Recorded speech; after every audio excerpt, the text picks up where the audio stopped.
So today I'm visiting the Copake Ironworks, which is part of the Taconic State Park here in the Hudson Valley. The interesting thing about this, and you're looking at what was a furnace, which at one point was running 24 hours a day, converting, I don't know what converting basically the basic iron ore and limestone and melting it down into iron that could then be molded into ingots or made into various tools. There's another building over here.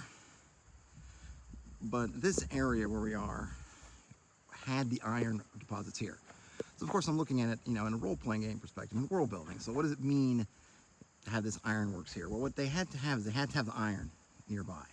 Obviously, this was during the 19th century. So you had to be, on the spot. They also needed limestone because limestone is part of the equation for getting the iron out of the iron ore, as well as massive amounts of charcoal, which they got by denuding all the trees here that nature, along with some help from human restoration, has brought back the forest. But if you can imagine, when this thing was at full tilt, all these trees were gone. Getting back to the role-playing perspective on a little bit of world building. So for this complex to do what it needed to do, need to get the iron out of the ground, which they did by blasting it. Then they had to get it and the limestone. It would come in through this top area here, come down.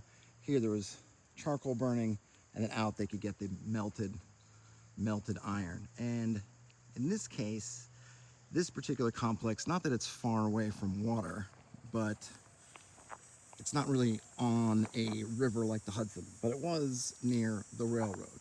So they had transportation, which they needed to get this iron mostly back to New York City, where I'm sure it was used for all kinds of works as New York City was growing and expanding. So if you're thinking about something like this in your game, and you're thinking about, hey, what kind of resources could be around a community that they could be using, it's interesting to think about not just what raw resources here, in this case iron, but also the kind of support materials that you need. Now, I don't know that I could ever delve into this much detail about something like this, or whether I want to, but thinking about what they need and then how they're going to get it from place to place. Luckily here, there was a lot of lime kilns in the area, so you could get the lime they needed, they had the iron, and they had the railway for transportation. So think about it in your world, if you have something sitting on some kind of mine, maybe look up and say, hey, what do you need to, say, get iron out of the iron ore or some other process, and then think about the connections that you'll need to get from the base material to its final